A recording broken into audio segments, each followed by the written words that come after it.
Sallallahu alayhi wa sallam. And I close my eyes, and I'm floating in love. And I close my eyes, and I'm drowning inside. Assalamu alaikum wa rahmatullahi wa barakatuhu. I welcome you to another episode of our series, Stories from the Seerah, Lessons and Morals. I am your host, Yasir Qalbi. In our previous episode, we had discussed the story of the emigration to Abyssinia. And this was brought about by the persecution of the Quraysh upon the Muslims. This persecution became more and more severe until it reached one of its worst periods, in a period that is called the boycott. And what made this boycott even more enraging to the Quraysh, in the sense that they became so infuriated with the Muslims, was the conversion of two people to Islam. Both of these people were senior people in Mecca, and they converted one after the other. And when they converted, the Quraysh, their anger kept on getting more and more and more, until finally they reached this conclusion of the boycott. So let us talk about the conversion of these two people, and then the boycott and how it was broken. The two people who converted first were Hamza ibn Abdul Muttalib. Hamza, the uncle of the Prophet ﷺ, meaning his father's brother. Hamza was a very respected and senior figure of the Quraysh. And the conversion of Hamza was a very interesting story, in that Hamza did not think about Islam and rationalize, and no, rather he converted on an emotional basis. He converted out of pure emotion and not out of an intellectual quest. What happened was, in the 6th year of the da'wah, the 6th year after the coming of the Prophet, after the revelation of Iqra, the Prophet ﷺ was sitting in front of the Kaaba. And Hamza was away on an expedition, hunting. Abu Jahl saw the Prophet ﷺ, and Abu Jahl is the worst of all of the people of Mecca. Abu Jahl is the Fir'aun of this ummah. That's what the Prophet ﷺ said. He is the Pharaoh of this ummah. Abu Jahl saw the Prophet ﷺ sitting in front of the Kaaba. And so publicly he stood in front of him, and he began cursing him and heaping ridicule on him and making fun of him and saying the worst things any person can say to another person. And all the while the Prophet ﷺ was sitting quietly, not responding, not saying anything back. And so when Abu Jahl could not find any response, and after all of this provocation, he just left. But it was public news now. This happened in public. Everybody had seen Abu Jahl curse and ridicule and make fun of the Prophet ﷺ. And the people of the Quraysh, especially the Banu Hashim, and that is being the tribe of the Prophet ﷺ, they were insulted, because Abu Jahl was not from the Banu Hashim. Abu Jahl was not from that very tribe that the Prophet ﷺ was from. And so the tribe of Banu Hashim was insulted. How could another person have insulted one of our own members? Even though they were not Muslim, many of them. When Hamza returned, the women of his house said, "Oh Hamza, what type of uncle are you? What type of leader are you, when your own nephew can be insulted in public by another person, Abu Jahl, and nobody responds to him, nobody helps him?" You see, they were so engrossed in their tribalism that they even forgot about Islam or Kufr. They don't care about it. They're just, this is my tribe. This is tribalism, my caste, my ethnicity. How could another person have spoken bad of somebody of my caste, of my tribe? And this is the Jahili mentality, where you value blood more than you value religion. And so the women made fun of Hamza. And they said, "What type of uncle are you? What type of leader are you?" And of course Hamza, out of all of the uncles of the Prophet ﷺ, he was the one who was physically the most powerful, bulky, very powerful, very strong, very muscular, well known and feared in Mecca for being a very strong person. And so Hamza, when he heard this, he said, "Who has done this?" They said, "Abu Jahl." He said, "Was this done in public?" They said, "Of course it was done in public. Everybody saw what was happening." So Hamza became so enraged, he became so insulted, that he marched immediately to the Kaaba, where all of the Quraysh were sitting, and Abu Jahl was there as well. And he took out his bow. He took out the bow that he uses and he smashed it into the face of Abu Jahl until blood began to flow from his face. And he began to beat up Abu Jahl physically. And he said, "You dare to insult my nephew." And in his emotion, in his rage, something blurted out which he wasn't thinking about. And he said, "Even though I am a follower of his religion." And this was a shock, and this was a surprise to him as much as it was to everybody else. Hamza was not a Muslim until this point. And it was not something he was planning to announce. But in his emotionalism, he wanted to get angry at Abu Jahl. And so he just blurted out, "Even though I am a follower of his religion as well, I believe in his religion."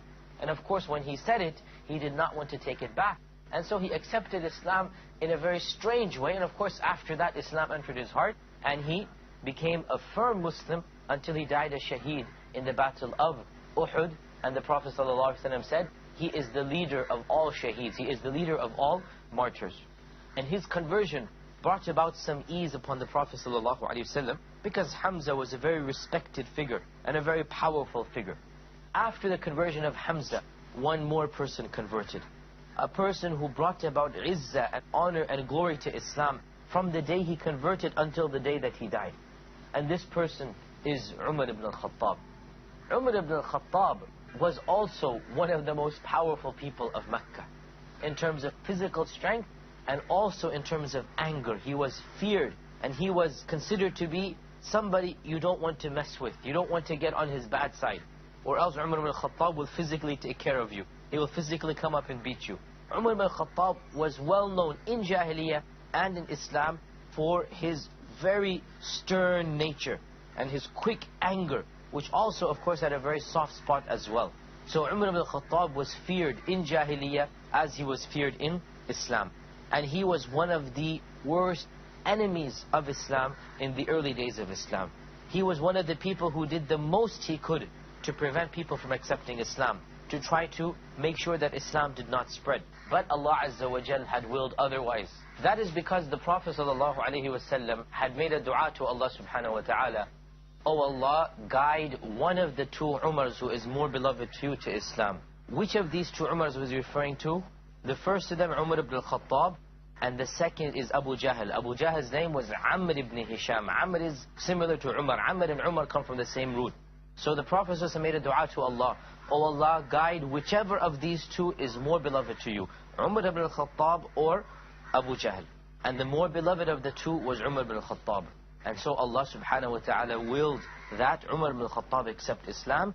From being the worst enemy to the Prophet ﷺ, he became one of the best companions.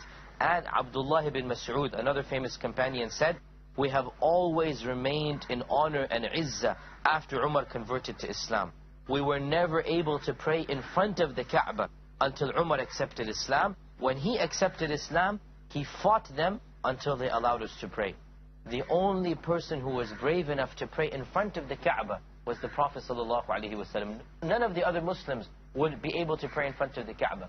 After the conversion of Umar ibn al-Khattab, that was when the Muslims for the first time, and in one book it is even mentioned that the Muslims marched behind Umar ibn al-Khattab publicly in the street and prayed in front of the Kaaba for the first time.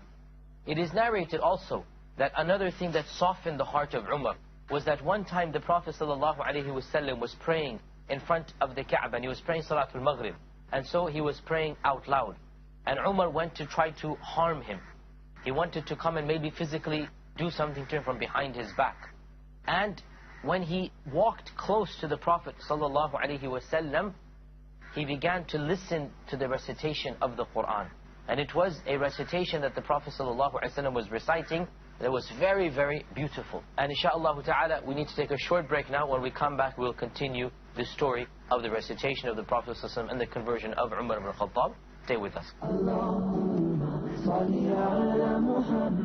Welcome back. We were discussing the fact that Umar ibn al-Khattab was listening to the Prophet ﷺ recite the Quran. And as he was listening to the recitation, he stopped and he was entranced by what he heard. And when he heard what he was saying, he said to himself, "Verily, this recitation must come from a very skilled poet." And when he thought this thought, right then and there, the next verse in the Quran Allah Azza wa Jal has revealed in the Quran before Umar is thinking this, but this is revelation. وَمَا هُوَ بِقَوْلِ شَاعِرٍ قَلِيلًا مَا تُؤْمِنُونَ. These are not the words of a poet. Little faith do you have. When Umar heard this, he said, if it's not a poet, it must be a magician. And as soon as he thought this, the next verse is, وَلَا بِقَوْلِ كَاهِنٍ قَلِيلًا مَا تَذَكَّرُونَ. And it is not the statement of a magician as well. Rather, you don't think and you don't ponder over this. تَنْزِيلٌ مِّن رَبِّ الْعَالَمِينَ. This is a revelation from the Lord of the worlds. So whatever Umar thought, immediately the next verse in the Quran proved him wrong. And Umar felt something, felt a divine force in these verses, felt the speech of Allah subhanahu wa ta'ala in these verses. And that was the first time that really Islam entered into his heart. And of course there is a famous story as well with regards to the conversion of Umar. And that is what one day he became so enraged against Islam and against the Prophet ﷺ that he decided to physically go and kill the Prophet ﷺ. And as he was marching to do so with his sword open, then and there somebody stopped him and said, how come you are going to harm the Prophet ﷺ when your own family has converted? Your own sister is a Muslim, and his sister had converted and had not told him of her Islam. And so he marched to his sister's house and he began to fight with her, and he began to get angry at her, so much so that he physically hit her with his hand until she bled. And when he saw this, he softened his heart as well. And his sister became angry at him. And so he asked his sister, let me read what you are reading. And when he read the Quran, and it was the beginning of Surah Taha, then he was so much affected, and he was so much moved that he accepted Islam after that. So the conversion of these two people, Hamza and Umar ibn al-Khattab, it had such a profound impact upon the Quraysh that they became even more and more enraged. And they convened a gathering amongst themselves. And they said, what can we do now to stop the spread of Islam? And they decided to do the worst thing possible. And that was that they would completely boycott and isolate the Banu Hashim until they hand this man over, the Prophet ﷺ, so we can execute him.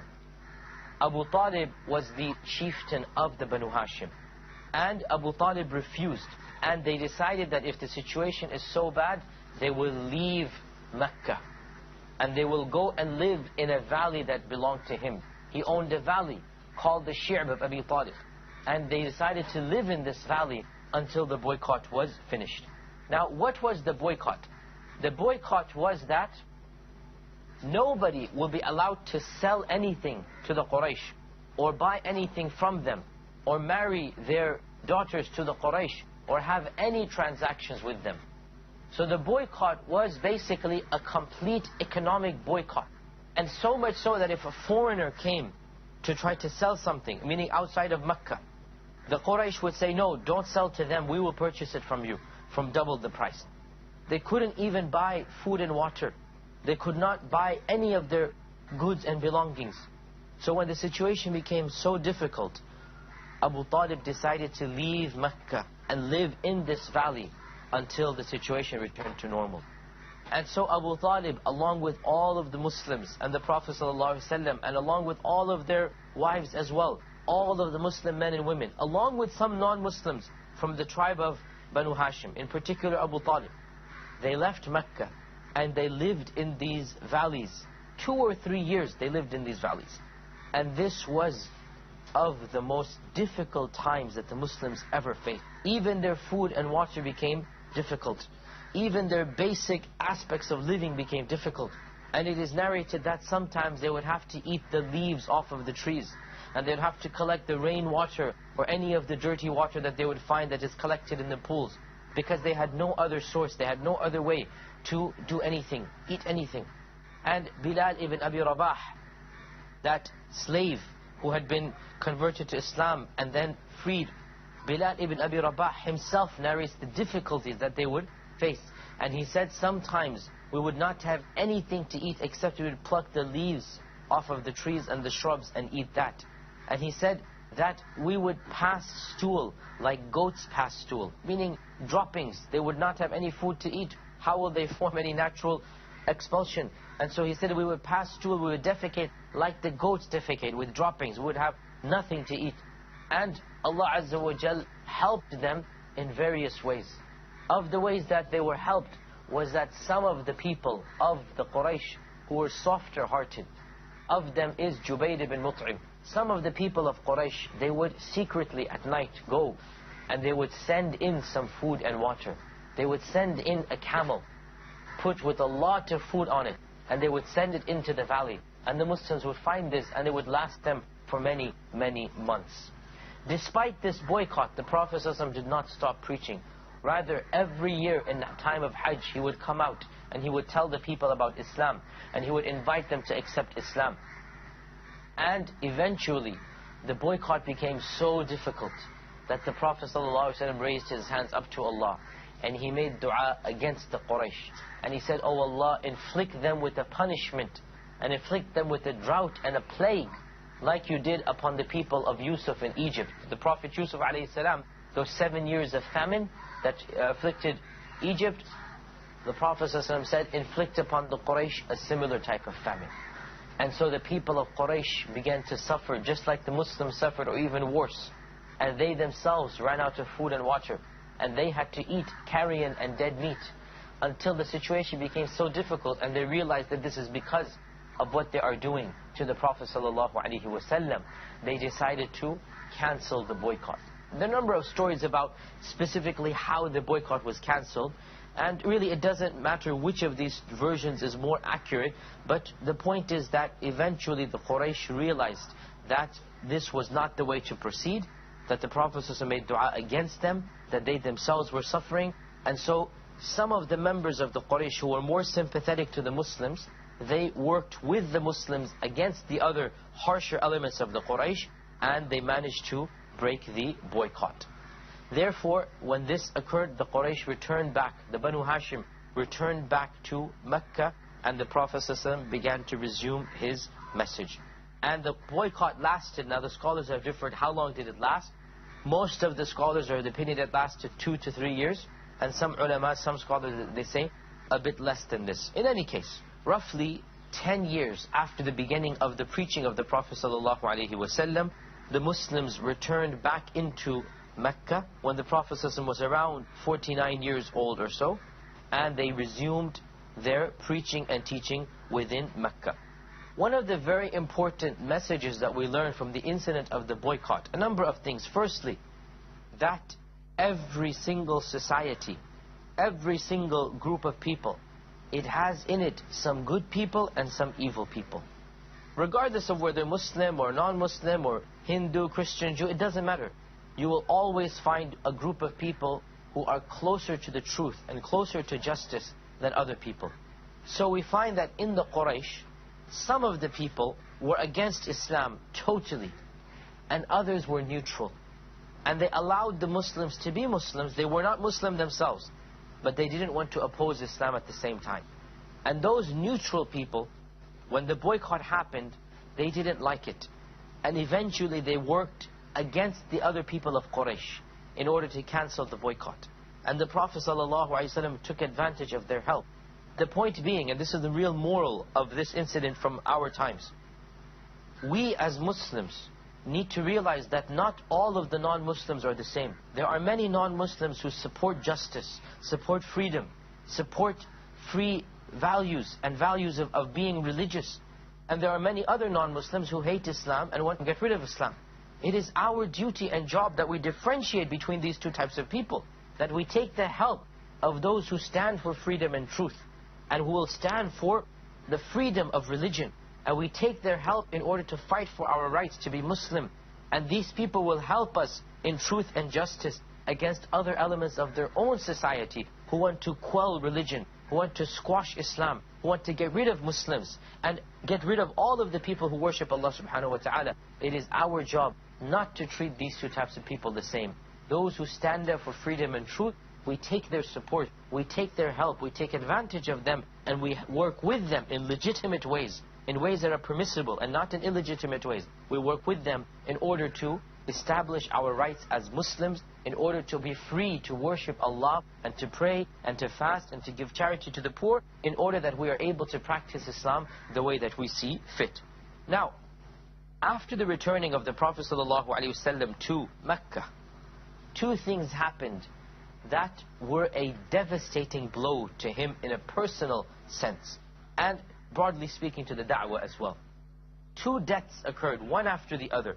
Both of these deaths caused severe distress to the Prophet ﷺ. The first of them was the death of his uncle Abu Talib.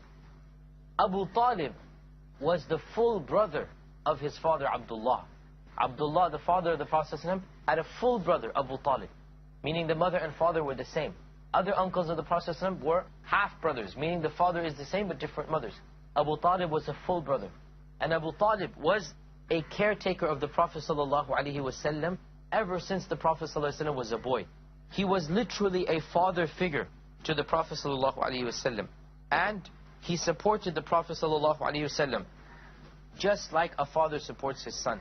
Even though Abu Talib was not a Muslim, the Prophet ﷺ tried to convince Abu Talib to accept Islam, even until his deathbed.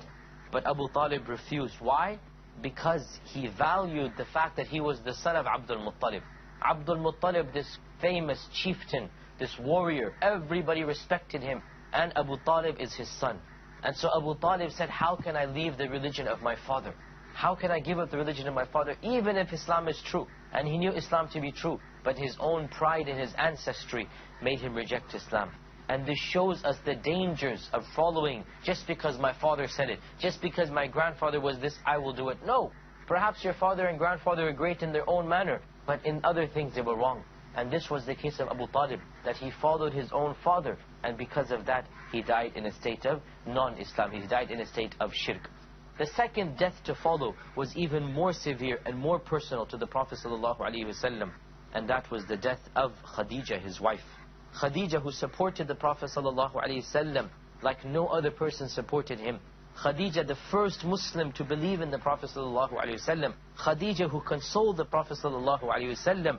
She really and truly was a loving and a supporting wife to the Prophet ﷺ. Abu Talib protected him on the outside, and Khadija gave him the inner support and the moral support that he needed inside of his house. Abu Talib and Khadija put together were the main human beings who supported the Prophet ﷺ, the one of them externally, the one of them internally, and both of them died within the span of a few weeks. Within the span of a few weeks. And the Prophet ﷺ was greatly affected, so much so that this whole year is called the year of sorrow, the year of grief, because the Prophet ﷺ was greatly grieved by the deaths of Abu Talib and the deaths of Khadija. And if that were not enough, then a third incident happened that in some ways even more severe than this, and that is the incident of At-Ta'if, the treatment that the Prophet ﷺ received at the hands of the people of Ta'if.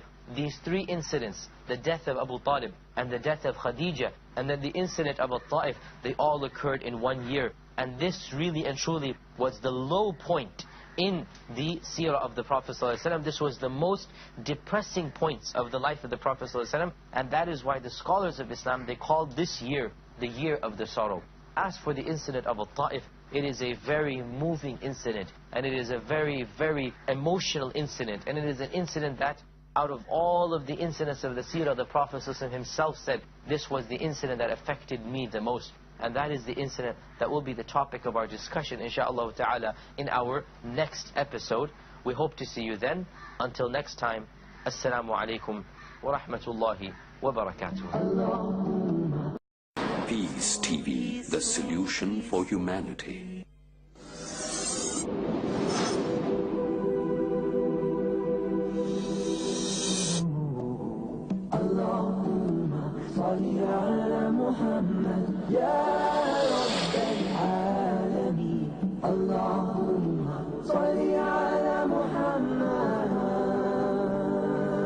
Sallallahu alayhi wa sallam.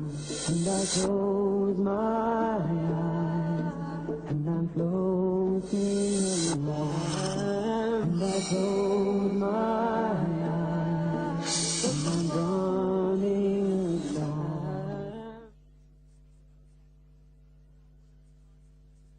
Assalamu alaikum wa rahmatullahi wa barakatuhu. It gives me great pleasure to welcome you to another episode of our series, Stories from the Seerah, Lessons and Morals. I am your host, Yasir Qadhi. In our previous episodes, we had discussed the deaths of two people greatly beloved to the Prophet ﷺ. The first of them was the death of his uncle Abu Talib, and that was followed in a few weeks by the death of his wife Khadija. And these two incidents were so emotionally severe upon the Prophet ﷺ that this year is called the year of sorrow. If these two incidents were not enough, in the same year a third incident occurred. And that incident is known as the incident of At-Ta'if. There is a city close by to Mecca, 80 kilometers away, by the name of At-Ta'if. And this city belonged to the tribe of Thaqif. Just like Mecca was inhabited by the tribe of Quraysh, the tribe of Thaqif inhabited At-Ta'if. And Quraysh and Thaqif were in competition with one another all the time. They would always want to see who was the one who won in battle, who was the one who was the richer, who was the one who was more numerous in quantity. And there was a lot of jealousy and a lot of rivalry between these two tribes. And the tribe of Thaqif had a very great idol by the name of Allah. And this was one of the most famous idols in all of Arabia. So the Prophet ﷺ decided that it looks like the people of Mecca are not going to accept Islam. He has been there for 10 years and nobody has accepted Islam apart from his group of Muslims. The people of Mecca still remain outside of Islam. And so he decided to try another city and see if he could convert people from another city. And it was the logical choice that he go to the closest city of Ta'if. It was the closest city to Mecca. Ta'if lies on top of a mountain. You must climb up for hours and hours and hours. In our times, if you were to go to Ta'if by road, if you're in a car and you're driving up, you will see for yourself the winding roads. It goes up and up and up. For over 1 hour you must climb. You must drive up and up on very, very dangerous roads. You can only imagine how the Prophet ﷺ must have climbed all the way to the top of the mountain of At-Ta'if. And this incident of At-Ta'if, as we said, was the most emotional incident for the Prophet ﷺ. Once, Aisha, his wife, asked, "O Messenger of Allah, was there any day that was more difficult for you than the day on the Battle of Uhud?" Now remember the Battle of Uhud, what had happened on that day? The Prophet ﷺ was wounded. Blood was coming from his face, ﷺ. His teeth was dislodged. An arrow came and hit him. Much happened on the day of Uhud. The Prophet ﷺ said, yes, the day of Ta'if was worse for me than the day of Uhud. This was the most difficult point of my life. So this day of Ta'if, it had a very profound impact upon the Prophet ﷺ. He was very much affected and very much distraught. And this is a human sign and emotion. And there is nothing wrong with this. The Prophet ﷺ told us about the incident of At-Ta'if in a certain amount of detail, and we get details from other sources as well. What happened was that when the Prophet ﷺ approached the city of Ta'if, he asked to meet the chief of the town. And the chiefs of the town were in fact 3 brothers. Their father had been the chief. When the father died, the 3 brothers decided to share the chieftain. So there was rivalry amongst the 3 brothers. Instead of one of them becoming the winner, they decided all 3 of them will be the leaders of Thaqif. So the 3 brothers of Thaqif, the tribe of Thaqif, the 3 chieftains, they agreed to meet the Prophet ﷺ. They did not know why he had come. When the Prophet ﷺ presented Islam to them and told them about worshipping Allah alone and leaving idols, and that he was a messenger of Allah, and he explained to them what his religion is, the 3 of them ridiculed him, and they made fun of him in the worst possible manner.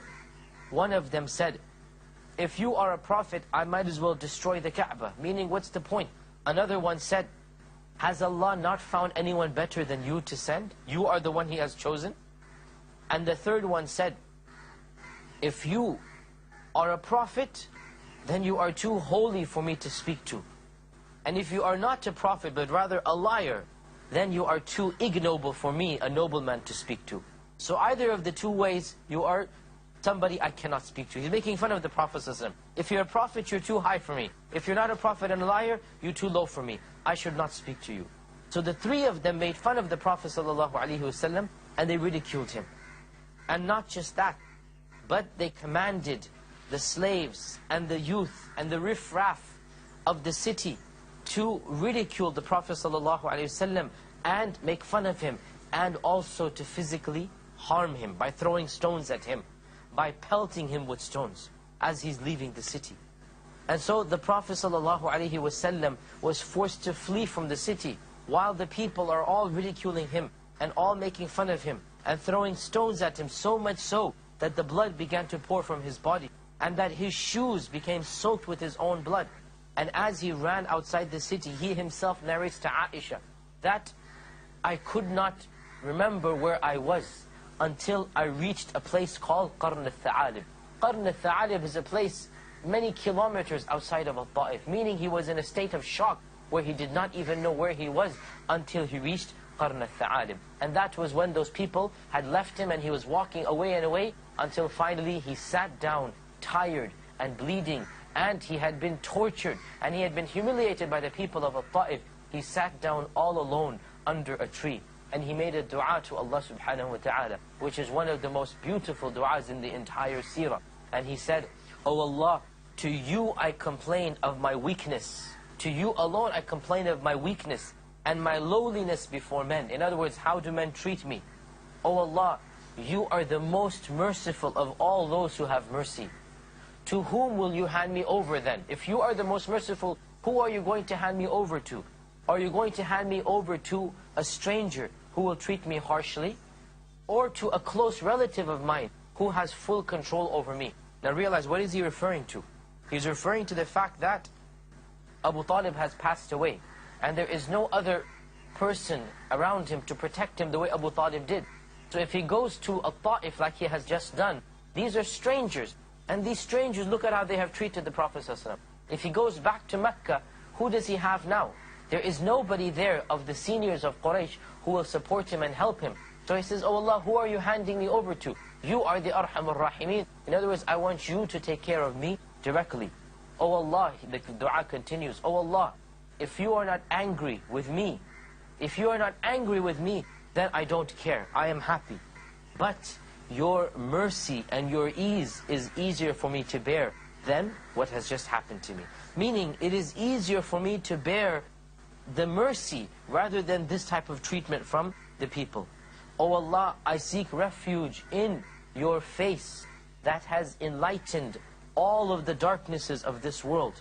The face of Allah subhanahu wa ta'ala has enlightened all of these darknesses. Oh Allah, I seek refuge in your face that your anger comes down upon me, that your wrath descends upon me. Oh Allah, you have the right to reproach until you are pleased. وَلَا حَوْلَ وَلَا قُوَّةَ إِلَّا بِكَ." And there is no power to change, nor is there anything that occurs except with your will and decision. So the Prophet ﷺ made a beautiful dua to Allah, praising Allah and complaining about his own state and saying, "Oh Allah, as long as you're not angry, I don't care what happens to me. But your ease and mercy is easier to bear than this type of treatment from the people." And as the Prophet ﷺ made this dua, he did not even realize it, but two people saw him from far away. And two people were relatives of his, Utbah and Shayba ibn Rabi'ah. They were distant cousins of the Prophet ﷺ. They owned a garden around Ta'if, and they had gone to that garden just to relax and rest there. And they saw what the Prophet ﷺ had done. They saw how the people of Ta'if treated him, and they saw that he was sitting under that tree, bleeding and all alone. And so they had mercy on their relative, and they sent some grape with one of their servants to the Prophet ﷺ. And the name of the servant was Addas. When the servant approached with the grapes, and the Prophet ﷺ finished the dua, as soon as he finishes the dua, these grapes appear, as if Allah Azza wa Jal is sending him right now, right here and now, as if Allah Azza wa Jal is sending him the response of his dua. And look as well, look at what fruit Allah chose. Grapes which have food and water in them, which are to this day the most luscious and prized of fruit.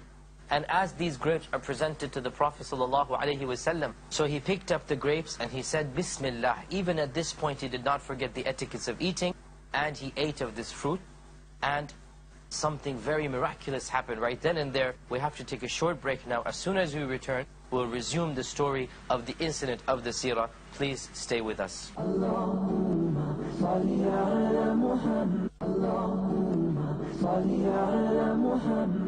Welcome back.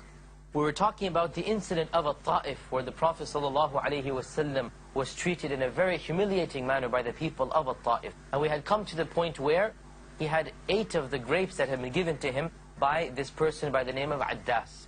When the Prophet ﷺ said, Bismillah, Addas became surprised. And he said, this is a phrase that the people of this country have never said. So from this phrase, the Prophet ﷺ understood Addas was not of this country. So he said, where are you from, O Addas? And Addas said, I am from the town of Nineveh, and I am a Christian. So Addas was a foreigner. He was not from the people of Arabia. He was from the town of Nineveh. So the Prophet ﷺ immediately said, Nineveh, that is the town of the Prophet Yunus ibn Matta. Yunus ibn Matta, the same Prophet Yunus that the whale swallowed. Yunus is the same Prophet that the whale swallowed. Everybody knows his story. He was from the town of Nineveh. Addas was shocked and he said, how do you know this? How do you know of Yunus ibn Matta? You see, the Arabs were not believers in these prophets. They didn't even know of these prophets. How did this man, the Prophet know of Yunus ibn Matta? Addas was shocked. And he was from a town, none of the Arabs realized the significance. But here is a man he just meets, he's giving him grapes. And all of a sudden this man tells him, what is the significance of Nineveh? And who is Yunus ibn Matta? The Prophet ﷺ said, he is my brother. Yunus is my brother. He was a prophet and I too am a prophet. And he spoke with Addas and he invited him to Islam. And Addas immediately embraced Islam and he began kissing him on the head and on the feet and testifying, La ilaha illallah Muhammadur Rasulullah. And when Addas returned to his masters, Utbah and Shayba, they said, woe to you, why were you kissing his feet? And Addas said, there is nobody on earth who is holier than him right now. Nobody on earth who is more blessed than him. Addas realized that the Prophet ﷺ is indeed a prophet of Allah. And Addas said, he told me about matters that no one would ever know except for a prophet. In other words, nobody would have known of Yunus ibn Matta and what happened to Yunus except for a prophet of Allah subhanahu wa ta'ala. At this point, the Prophet ﷺ said, I saw a cloud hovering above me. And lo and behold, Jibreel came down from that cloud. And with him was an angel that I had never seen before. And Jibreel said to the Prophet ﷺ, O Muhammad ﷺ, your Lord has seen how your people have responded to you. Your Lord has seen what they have said to you.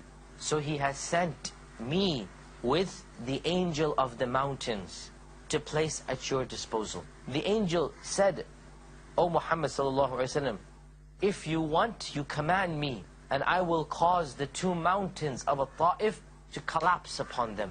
You see, Ta'if is situated on top of some type of plateau. The city is in between these 2 mountains. And so the angel said, if you want, I will squash these 2 mountains. I will make sure that every single one of them is destroyed. The point being, like they have stoned you with mountains, with the pebbles of these mountains, like they have made you bleed, like they have tortured you with these rocks and stones, Allah Azza wa Jal can do the same. And if you want, you just tell me, and I will kill all of them and destroy all of them by causing them to be crushed between the 2 mountains.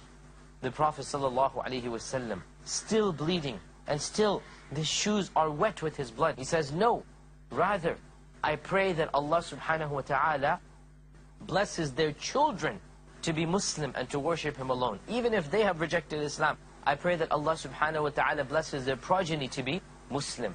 And this really and truly was one of the greatest miracles and one of the most compassionate moments of the Prophet sallallahu alaihi wasallam. So many are the lessons that we learn from this incident. First and foremost, look at the trials and tribulations that the Prophet sallallahu alaihi wasallam was afflicted with.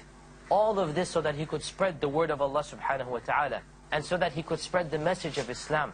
Physically tortured, ridiculed and insulted by an entire city, and he is all alone. Nobody is there to support him except for Allah subhanahu wa ta'ala. And when we compare, what have we done? What have we done to spread the message of Islam? How little sacrifices have we made? How little are the efforts that we have done? And the smallest criticism, the smallest issue, and we begin complaining. And here is the Prophet ﷺ with his beautiful dua. Look at this beautiful dua, where he praises his hands up to Allah. And he says, Oh Allah, as long as you're not angry at me, I don't care. As long as you're happy with me, As long as your anger is not descending upon me, I don't care what happens with me. His main concern is the pleasure of Allah, not how mankind treats him. His main concern is that Allah sends His blessings upon him. And look how Allah responded to his dua. Immediately, right then and there, as soon as he finishes dua, he opens his eyes, he finds the grapes in front of him. Look at the mercy of Allah. Right then and there, the grapes are there. And then along with that, there is a person all the way from Iraq, far, far away from the town of Nineveh. And that person, within 2 minutes, he testifies that he is the messenger of Allah. And he is kissing his forehead, giving him the consolation, giving him the respect that he deserves. And this man is from the furthest regions of the world, from Iraq at that time, the furthest regions of the world. It is as if Allah is saying, if your own people have rejected you, fear not, the rest of the world will know who you are. And look today, there is not a single nation on earth, there is not a single country from the east to the west, from the north to the south, except that there are people who are testifying that this man is the messenger of Allah. Even if your own people, even if the Quraysh, even if the people of Ta'if have rejected you, the rest of the world will realize who you are. It is a message, it is a symbolic message that the people from the farthest ends of the earth will recognize who this man is. And this man, Addas, accepted Islam instantaneously, right then and there. Also see how the angel, Jibreel, immediately came down, answering the dua of the Prophet ﷺ and putting the angel of the mountains at his service. And this is the sign of Allah's blessings upon the Prophet ﷺ. You make the decision. You do whatever you want to do. You decide the fate and the future of the people of Ta'if. Imagine this, my dear brothers and sisters. The Prophet ﷺ, his ears are still ringing with the torture and the taunts of the people. The sarcastic comments and remarks have not been forgotten. The blood has yet not dried, it is flowing. And yet in that state, he still forgives and forgets. And not just that, he makes dua for the people of Ta'if. And he says, at least let their children be Muslim, O Allah. Look at the love and concern that he has. He showed the side of mercy and leniency. And that side of mercy and leniency, that is why Allah says in the Quran, وَمَا أَرْسَلْنَاكَ إِلَّا رَحْمَةً لِلْعَالَمِينَ. We have only sent you as a means of mercy, for the entire world. Look at the mercy of the Prophet ﷺ. My dear brothers and sisters in Islam, O Muslims, the miracle is not that the angel was sent to crush the mountain.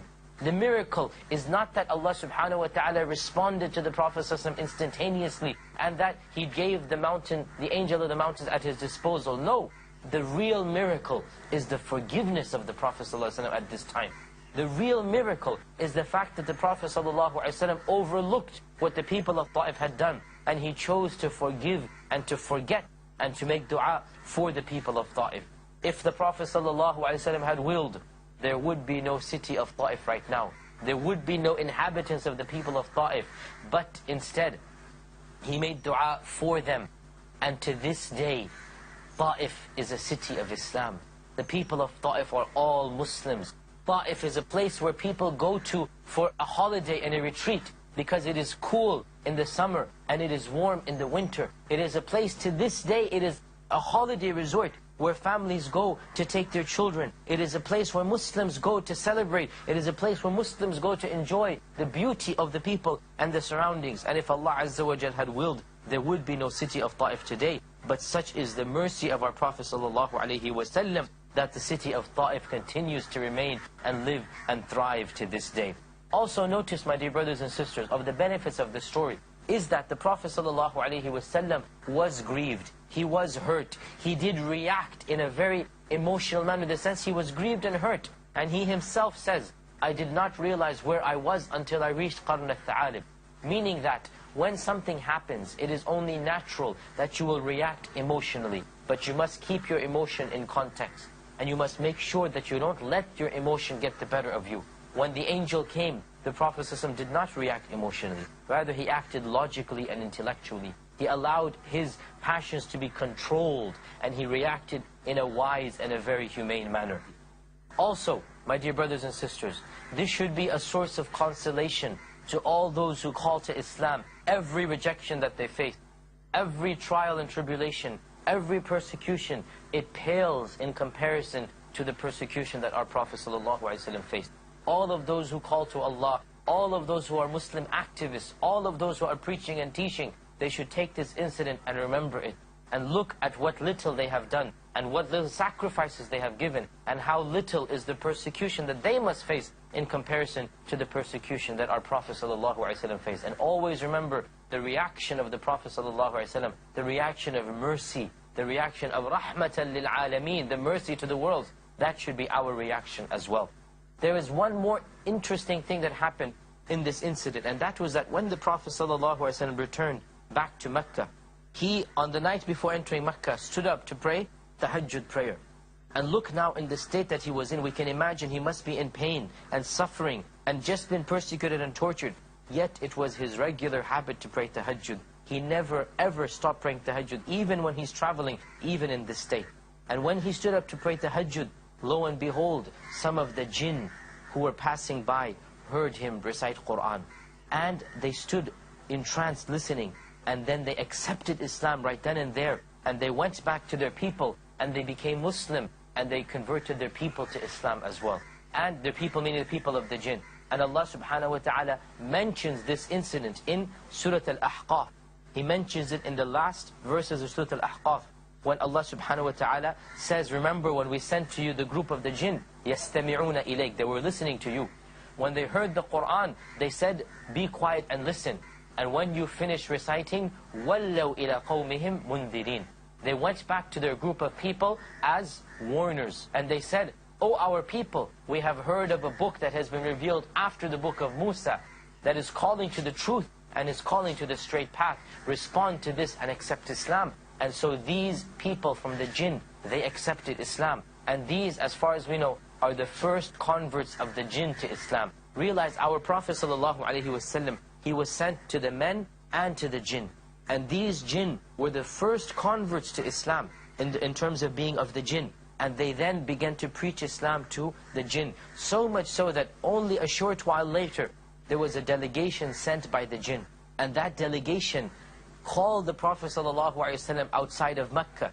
And the Prophet ﷺ went outside of Mecca, and he spoke with them for an entire night. And he taught them the teachings of Islam. And this is called the night of the jinn, Laylatul Jinn. And this is mentioned in Sahih Muslim, that the Sahaba one night became scared. They could not see the Prophet ﷺ, they could not find him. And for a whole night they hunted him, they couldn't find him. And the next day he returned, and he told them, I was with the jinn for the entire night, and I taught them what they need to know, and I told them about Islam. So those jinn are the jinn of the Sahaba jinn. And they spread Islam to all of the jinns after them. To this day, we have Muslim jinns and we have non-Muslim jinns. All of these Muslim jinns, they have taken their religion and they have taken their teachings from these initial jinn that had converted and accepted Islam at the time of the Prophet ﷺ. This is the incident of At-Ta'if, my dear brothers and sisters. We have summarized it in this episode. The reality, it is much longer and much more detailed than this, but time only permits us to speak to this level. Insha'Allah ta'ala, we will resume our series on the seerah in our next episode, and we'll talk about one of the most miraculous incidents of the life of the Prophet ﷺ, the incident of Al-Isra wal-Mi'raj. I hope to see you next time. Until our next episode, may the blessings of Allah subhanahu wa ta'ala be with you forever. Wassalamu alaikum wa rahmatullahi wa barakatuh.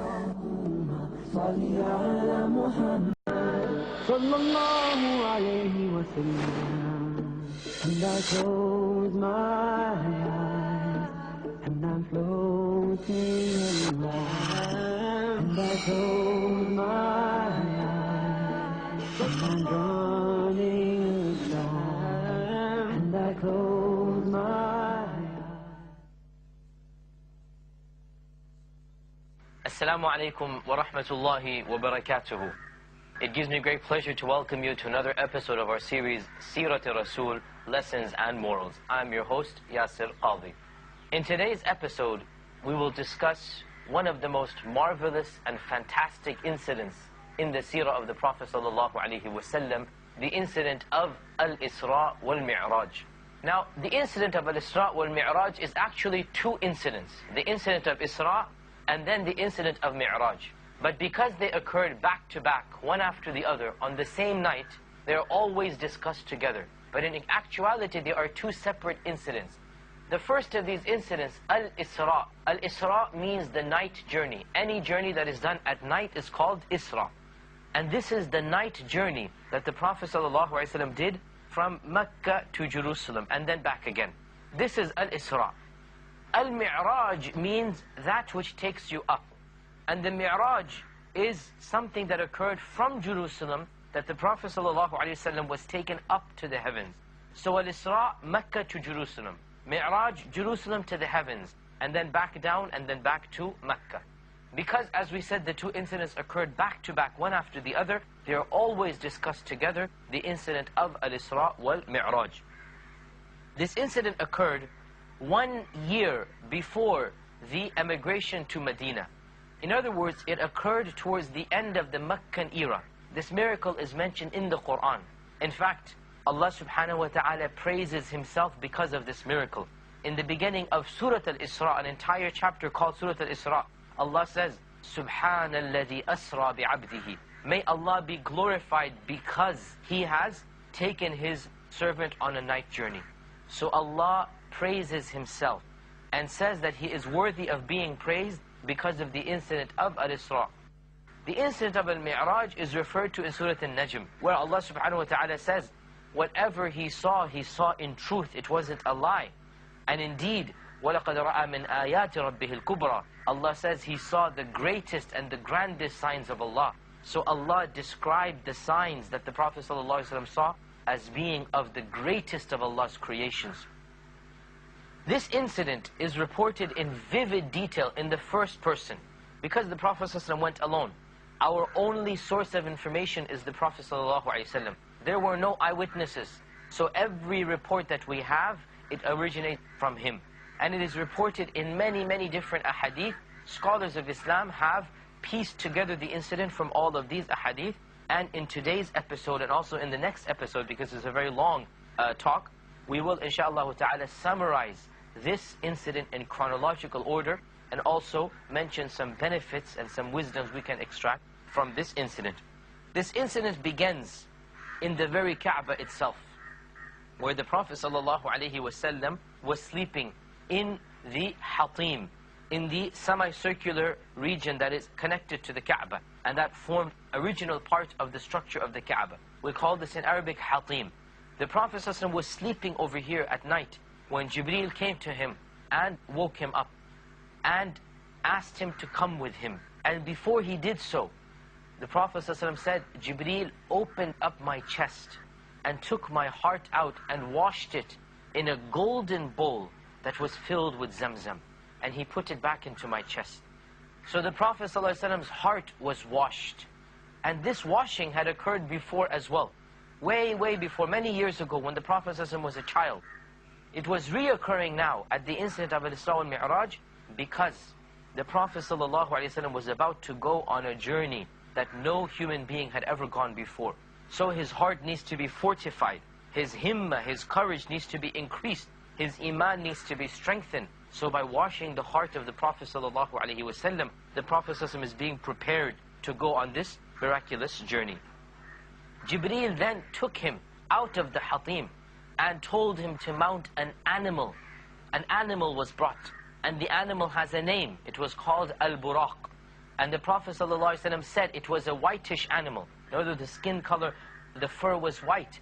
It was above the size of a donkey, but smaller than a mule.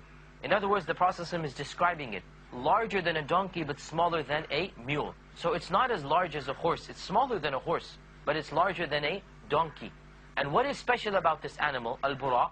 The Prophet ﷺ said, it puts its hoof where its eyes can see, at the end of the horizons, all the way at the end of the horizons. That is one step. And the next step is the end of the next horizons.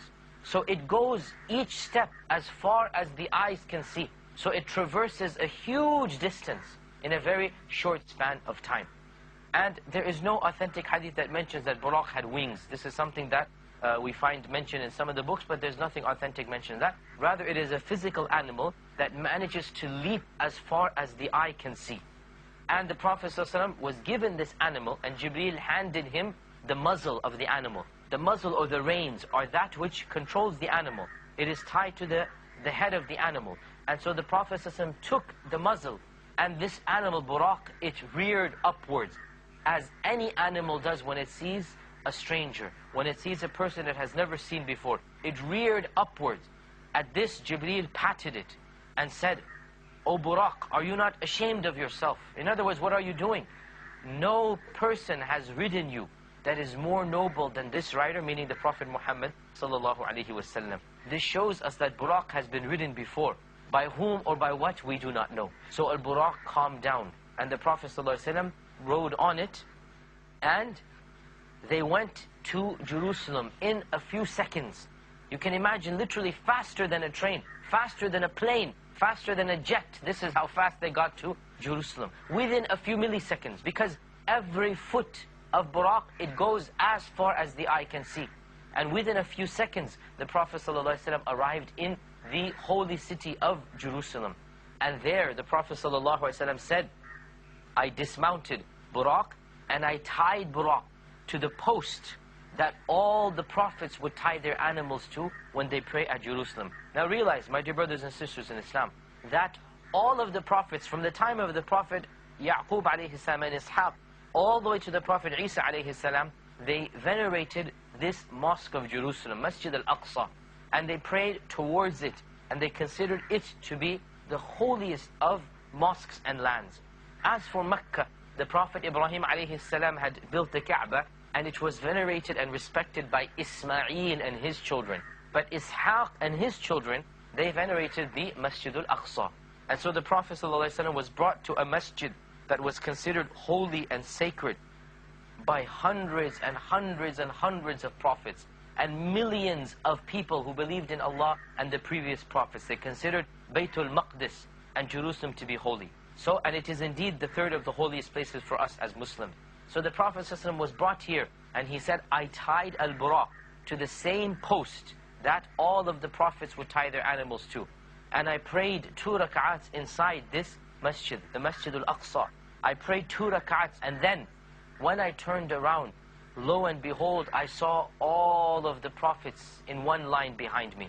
All of the prophets were praying behind the Prophet sallallahu alaihi wasallam. 124,000 of them. They were all in one line behind the Prophet sallallahu alaihi wasallam. And this was done in order to show a number of things. Firstly, to show the finality of the Prophet sallallahu alaihi wasallam, that this is the end of all of the prophets. And secondly, to show his superiority to all of them, in that he is the seal of the prophets and the best of the prophets and the leader of the prophets. He is the imam of the prophets themselves. All of the prophets pray behind our Prophet Muhammad sallallahu alaihi wasallam to show his rank and status in their eyes and in the eyes of Allah subhanahu wa ta'ala, and indeed in the eyes of all of mankind. He is the leader of all of the righteous, and he is the leader of all of the children of Adam. We need to take a short break. Stay with us. We'll come right back and continue our story of Al-Isra wal Mi'raj.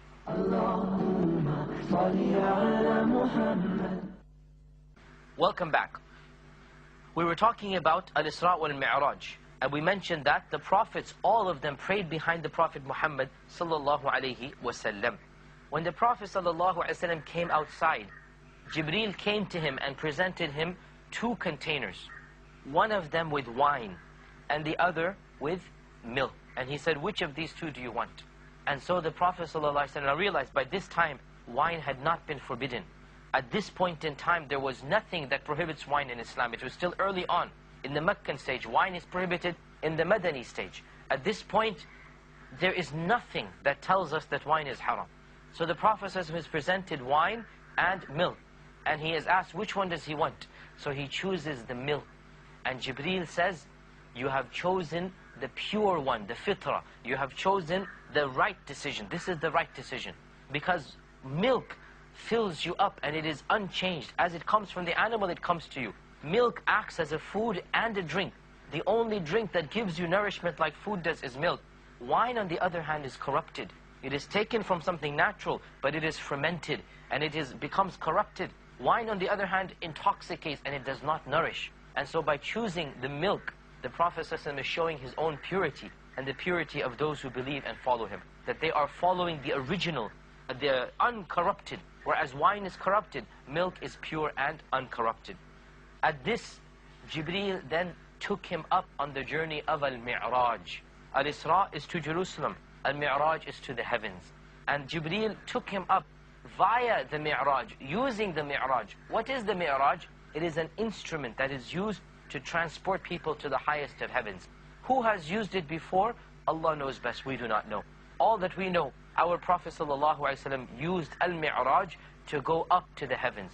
There are 7 heavens. Now, brothers and sisters, many Muslims get confused.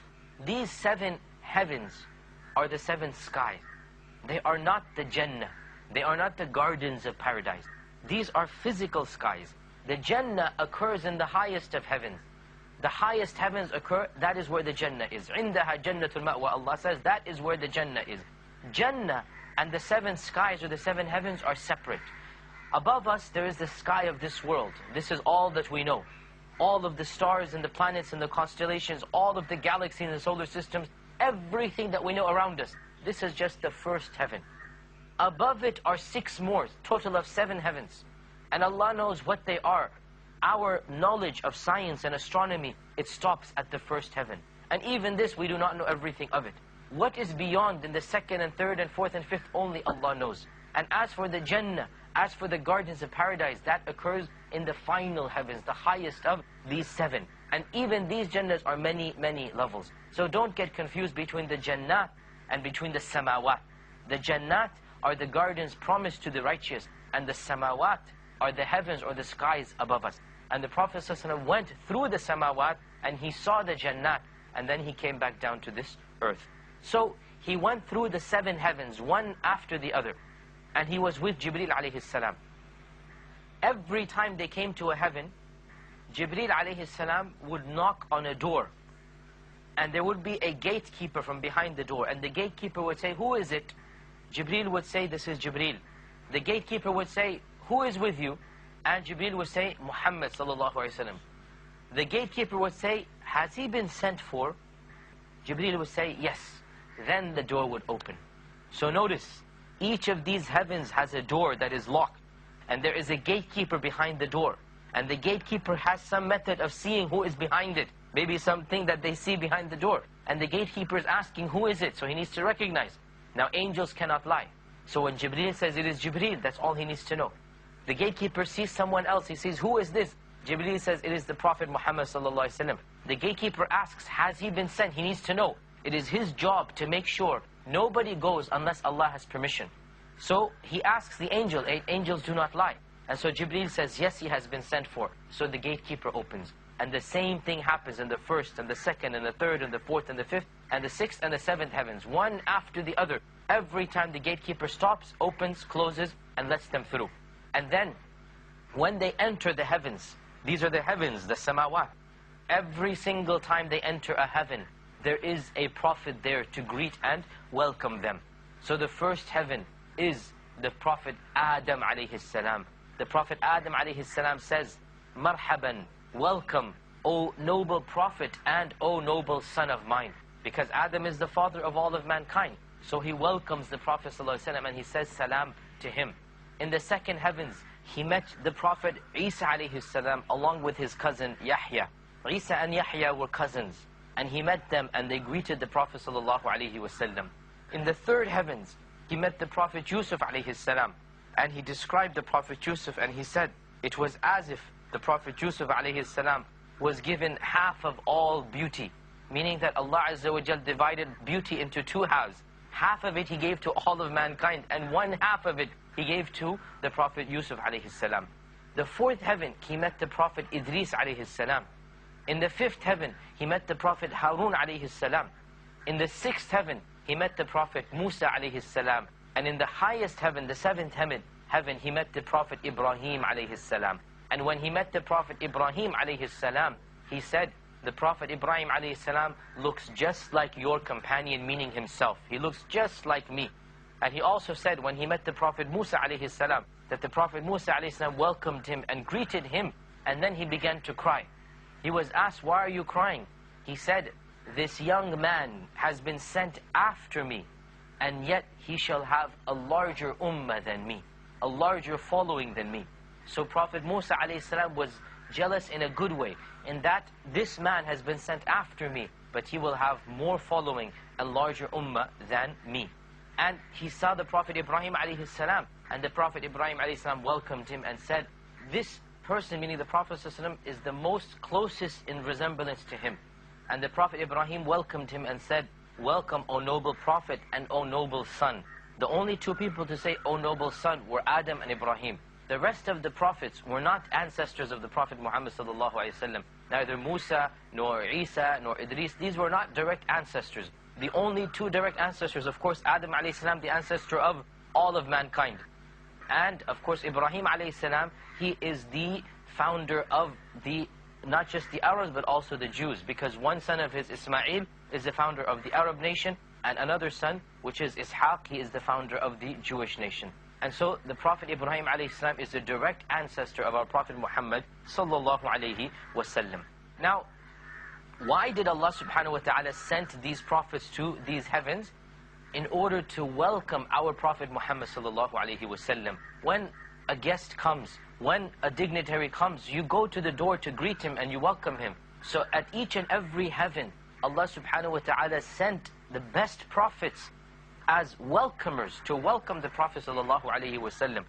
And this does not mean, by the way, that this is a hierarchy, that just because Idris comes in number 4 means he is better or lower than Isa. This doesn't mean that. Rather, every single prophet was sent to welcome him at a specific level, and just because one was in number 4 or number 3 doesn't mean they are higher or lower than the other ones. Also, the Prophet sallallahu alaihi wasallam talked with some of these prophets and messengers, and some of these conversations he passed down to us as well. He then moved higher and higher until he saw 2 great things that he described to us. The first of these things he saw, he said, it is the tree called the Sidratul Muntaha. It is the lot tree. Sidratul Muntaha. What is this lot tree? The Muntaha means the farthest, and the Sidra means the lot. So the lot tree is the farthest tree that we know of. And it is called Sidratul Muntaha. The Prophet ﷺ told us why. He said, this is the end of the 7th heavens. Nothing goes beyond this. Everything that comes up stops here. And everything that descends down of the mercy of Allah starts over here. So this is a huge tree, a lot tree. The Prophet ﷺ said, its leaves are like the elephant ears, and its fruits, the lot tree, the fruits are like huge jugs that are common in Yemen. The Yemen jugs, they were Yemenite jugs. These jugs were larger than a human being, huge jugs of water. He said the fruits of this tree are like these jugs of Yemen. And he said it had different colors on this tree. I do not know how to describe it to you. In other words, colors that we don't know of, colors beyond the colors that we know. This tree is a huge and magnificent tree. It starts in the 6th heaven, and it goes all the way to the 7th heaven. And from the base, the root of this tree, 4 rivers flow.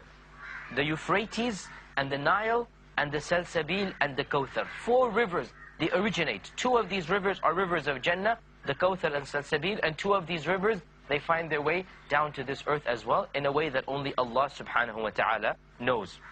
And the Prophet ﷺ also saw another great thing called Al-Bayt Al-Ma'mur. Al-Bayt Al-Ma'mur, if you like, this is a type of Kaaba for the angels. We have a Kaaba on earth, the angels have something in the heavens, it is called Al-Bayt Al-Ma'mur. And Al-Bayt Al-Ma'mur, it exists above the Kaaba on this earth. And it is something that the angels go and visit. They visit it each and every day. 70,000 angels go and visit Al-Bayt Al-Ma'mur, and they do tawaf around it, just like on this earth mankind does tawaf around the Kaaba. And 70,000 angels come every day, and then the Prophet ﷺ said, every one of them, they only come on that day. On the next day, a new batch of 70,000 comes, and they will never come again. And then the 3rd day, another 70,000. And this has been happening since the beginning of the creation, and it will continue to happen until Allah knows. And if you just do a bit of simple math, after a while you start losing track of the numbers. How many are the angels that have come? How numerous are their quantity? After a while the mind cannot proceed anymore. And we just have to say, as Allah says in the Quran, وَمَا يَعْلَمُ جُنُودَ رَبِّكَ إِلَّا هُ. nobody can count the number of angels other than Allah subhanahu wa ta'ala. And he then went higher until he even heard the writings of the pen. The writings of the pen of Qadr. Allah created a pen that writes everything that has happened and is happening and will happen. And that is the pen that Allah subhanahu wa ta'ala swears by in the Quran, wal qalam. This is the pen that Allah created. The first thing that Allah created was the pen. The Prophet ﷺ rose to a level that he could hear the writings of the pen. And then he rose to a level that no created object has ever been to before. So much so that even Jibreel alayhi salam had to stop and could not go any further. And only the Prophet ﷺ ascended even higher. And he ascended directly in the very presence of Allah subhanahu wa ta'ala, to a place, to a level, to a station that no created object, not even an angel, not even Jibreel himself, not even the Prophet Ibrahim alayhi salam has ascended to a level where there was a direct audience with Allah subhanahu wa ta'ala, where Allah subhanahu wa ta'ala spoke with him one-on-one, directly, without any intermediary, without any angel. And Allah subhanahu wa ta'ala held a conversation with him. And this conversation, we do not know any of its details except for one. And that detail was Allah subhanahu wa ta'ala obligated upon the Muslims that they must pray 50 times a day. It is also narrated that the last 2 verses of Surah Al-Baqarah, they were revealed at this time, in other words, without any intermediary. This is one opinion of the ulama, that these 2 verses, they were recited directly to the Prophet ﷺ without any intermediary.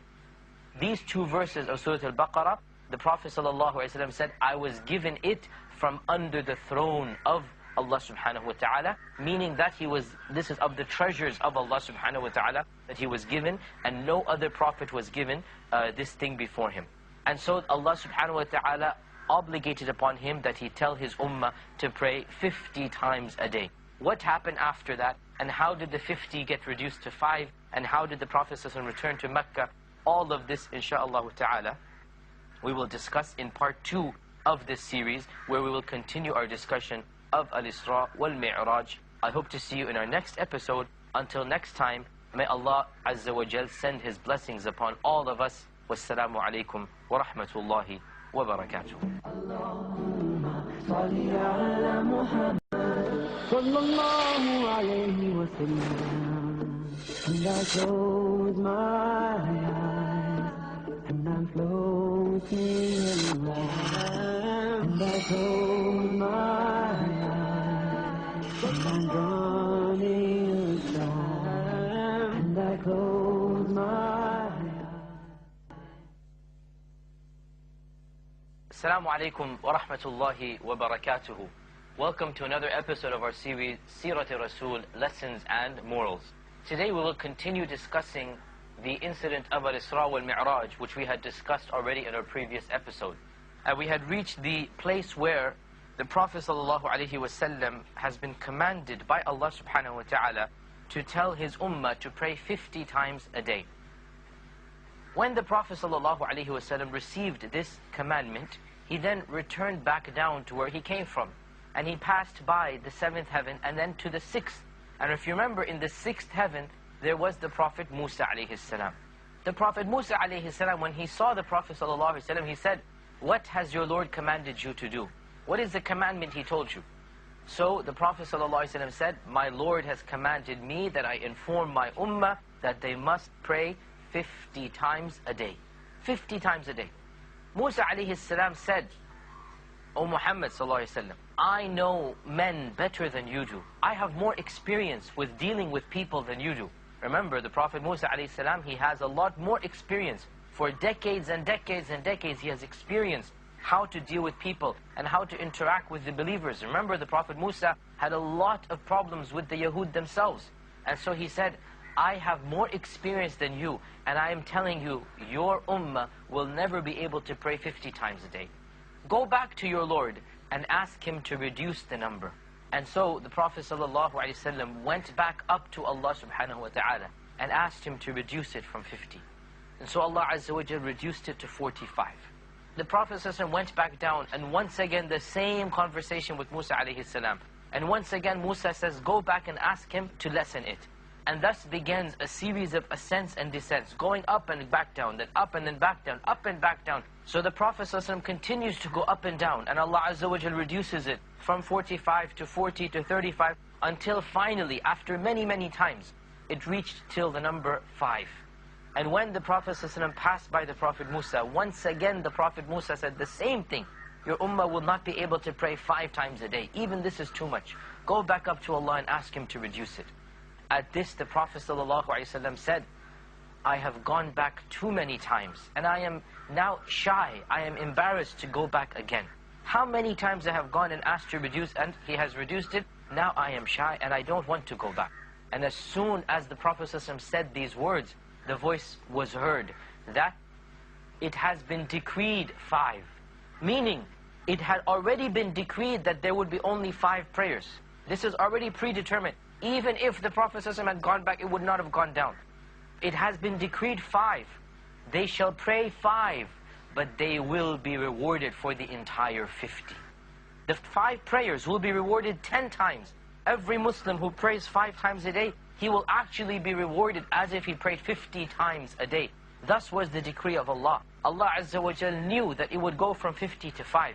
And the Prophet ﷺ stopped going back right at the moment where Allah Azza wa Jal had already decreed that it would be 5. Now here some people will ask, why didn't he go back more so that we could have had fewer prayers a day? Because they don't pray 5 times a day themselves. And they say if there had only been 3 or 2 or 1, we would have been able to pray. Firstly, realize Allah Azza wa Jal had decreed it would only be 5. It would not have gone down even if the Prophet ﷺ had gone up. And secondly, those people who are too lazy to pray 5 times a day, even if it had been 3, they would have been too lazy to pray 3.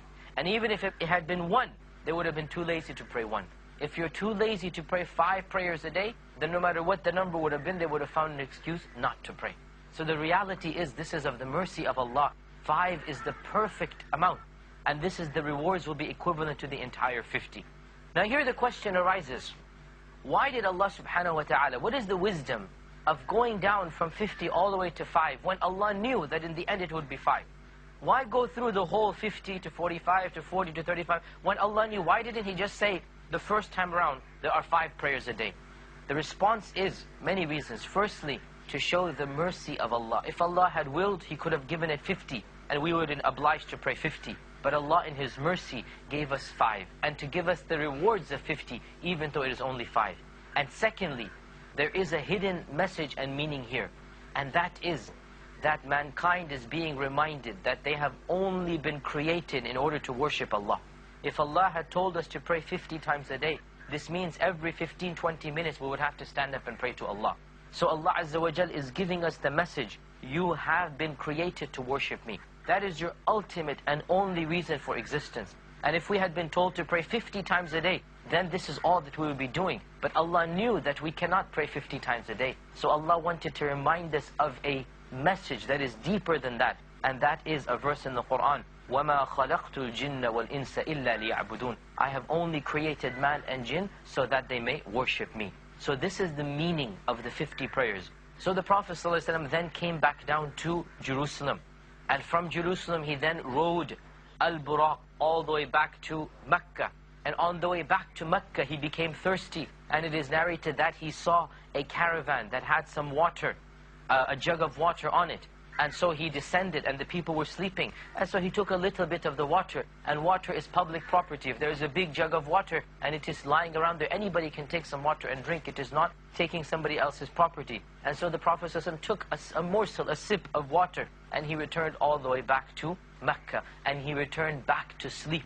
And he woke up the next day. So the entire journey of Al-Isra wal-Mi'raj could not have lasted more than maximum a few hours. Because the Prophet ﷺ was sleeping at night. And then he went to Jerusalem, went up and came back down. And then he returned to sleep to wake up the next day fresh and healthy. The point being, it was a very short period of time. And yet in that short period, a lot happened. And that is why Allah says in the Quran, لَقَدْ رَأَى مِنْ آيَاتِ رَبِّهِ الْكُبْرَى. In Surah Al-Najm, Allah says, He has indeed seen of His grand and great signs of Allah subhanahu wa ta'ala. When the Prophet ﷺ returned in Mecca, he tells us in an authentic hadith, he tells us, I woke up the next morning and I woke up and I became worried. Why did he become worried?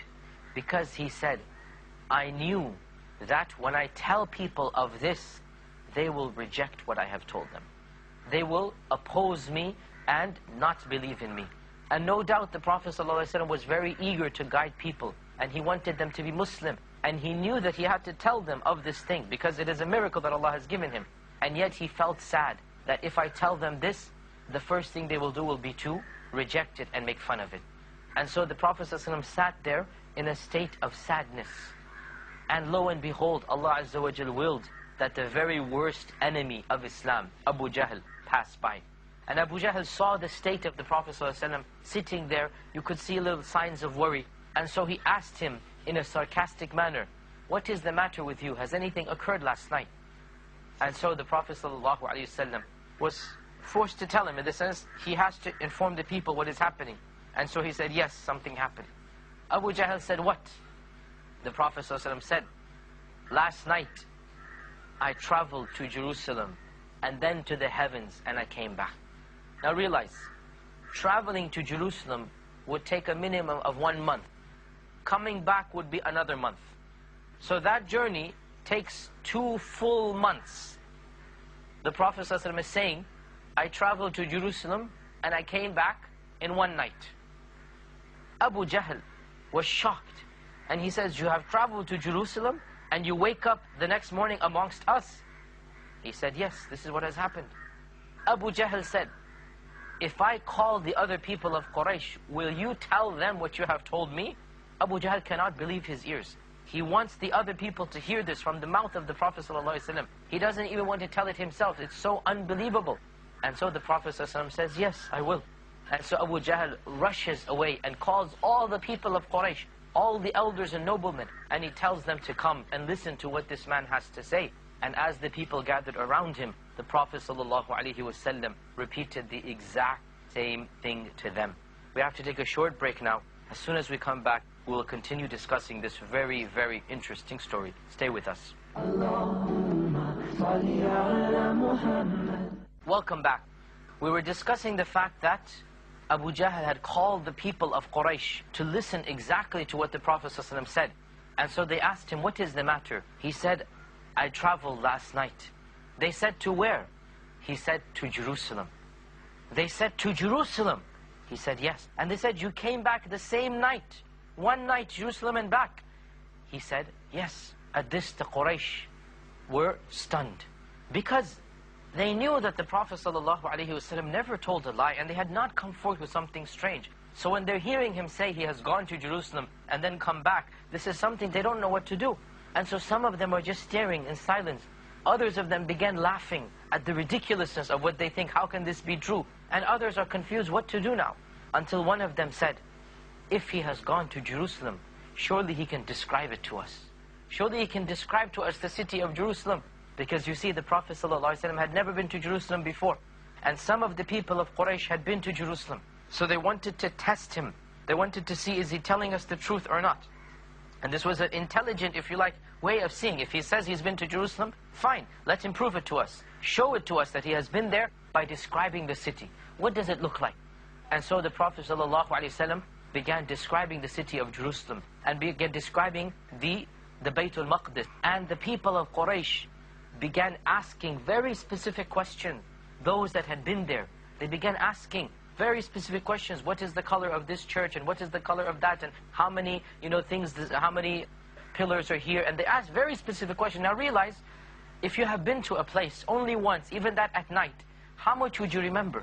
You remember general things, but would you remember if somebody asked you, what is the color of a certain curtain, or how many pillars are in the house? Perhaps you will not remember exactly the very precise details. And so, when they began asking him these very, very specific questions, the Prophet ﷺ could not remember them, because he didn't pay attention to that particular detail, for example. And he tells us himself, as the first person he's telling us, he said, I was struck with a type of fear that I had never had before. In other words, this is a legitimate question in some ways, and yet he cannot answer it, and that too is natural. And so what is he going to do now? He said, I was struck with a type of fear that I had never been struck with before, that I could not imagine, I could not tell them what they wanted to hear. until he said, Jibreel alayhi salam raised the city of Jerusalem for me. He raised the city of Jerusalem for me, and he made it in a place where I could see right in front of me. And every question they asked me, I looked and I saw whatever needed to be seen, and I responded to them. So this was a miracle that Allah subhanahu wa ta'ala did, that He lifted Jerusalem and He made it in a way that the Prophet ﷺ could see every single detail that he was asked about and tell the people of Quraysh. And when they finished questioning him, the people said, as for the details of Jerusalem, then yes, he has told the truth. This is exactly the way Jerusalem looks. And so this is a physical proof that the Prophet ﷺ had been to Jerusalem. Now, other narrations mention that this news spread amongst the people of Mecca, and most of them denied it. Even some of the Muslims were a bit amazed by it. When Abu Bakr radiallahu ta'ala an was approached with this news, and it was told to him, do you know what your companion has just said? Now he was at home, he didn't know what the Prophet had said. He said, what? They said, your companion, meaning the Prophet ﷺ, claims that he has been to Jerusalem and back in one night. Abu Bakr radiallahu anhu said, if he has said that, then he is telling the truth. They said, how can you believe him? When he goes to Jerusalem and comes back in one night, how is this possible to be true? Abu Bakr says, I believe him in something that is even more strange.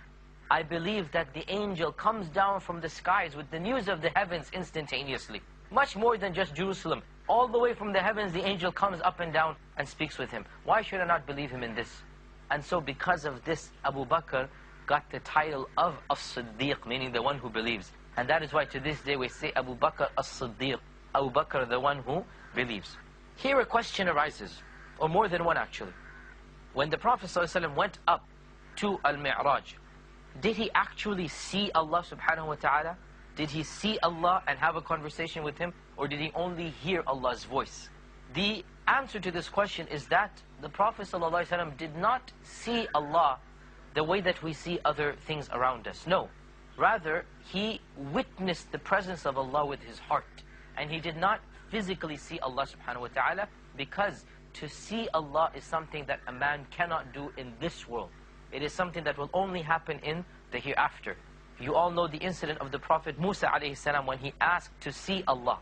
And he could not see Allah subhanahu wa ta'ala. Allah subhanahu wa ta'ala showed himself to the mountain, and the mountain was crumbled and destroyed. The mountain could not bear to see Allah. How about flesh and bone? How about this weak substance that we are created from? We cannot bear to see Allah in this world. Only when we have been resurrected in the hereafter, and that will be the greatest blessing, to see Allah subhanahu wa ta'ala. But as for this world, it is not possible for any human being to see Allah subhanahu wa ta'ala. The wife of the Prophet ﷺ, Aisha, was asked, did not the Prophet ﷺ see Allah? And Aisha radiallahu anha became irritated and angry, and she said, no, whoever tells you that he has seen Allah has lied. He did not see Allah subhanahu wa ta'ala. And in fact, Abu Dharr al-Ghifari, one of the companions, he asked the Prophet ﷺ, did you see Allah subhanahu wa ta'ala? And this hadith is in Sahih Muslim. Did you see Allah subhanahu wa ta'ala when you went to Al-Isra al-Mi'raj? The Prophet ﷺ said, there was light. How could I see him? Meaning there was a light, a veil of light. There was a covering of light between him and Allah subhanahu wa ta'ala. So he spoke directly to Allah. There was no intermediary. And this is a blessing that has been given to the Prophet Adam, and the Prophet Musa, and the Prophet Muhammad ﷺ, as far as we know. These are the three prophets that we know that Allah has spoken to directly without any intermediary. And so Allah spoke with him directly, but he did not see Allah subhanahu wa ta'ala. Another question that arises, some of the modern people who have been influenced by Western secular thought, they deny Al-Isra wal-Mi'raj. Some of these Muslims, and they say, it is not actually a journey that occurred. Rather, this is a dream that occurred. The Prophet ﷺ did not actually go to Jerusalem and then to the heavens. He just imagined it. It was a dream. But of course, this is a ridiculous claim, a false claim. If Al-Isra wal-Mi'raj had been a dream, where is the miracle? What is so special? Why were the people of Quraysh astonished? If in your dream, you go all the way to America and come back in one day, or in 1 hour, or in 1 second, why would that be surprising? In your dreams, you can go to the moon and beyond and come back. Nobody will say this is amazing. The amazing feat was that he went physically in his body and soul. Also, the fact that he's riding a mount, Al-Buraq, he needs a mount. He cannot go there. In your dreams, you go everywhere. You don't need any physical thing. Also the fact that he had to drink water when he's coming back. He became thirsty, he drank water. All of this shows that Al-Isra wal-Mi'raj took place in body and in soul. The Prophet ﷺ physically traveled to Jerusalem, and from Jerusalem he physically went up to the heavens and then came back down and returned to Mecca. What are some of the benefits of Al-Isra wal-Mi'raj? Well, let us understand the purpose of Al-Isra wal-Mi'raj.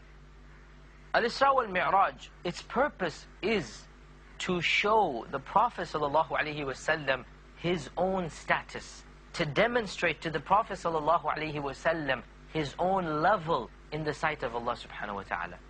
No other person went with him. It was not a miracle for the rest of the people.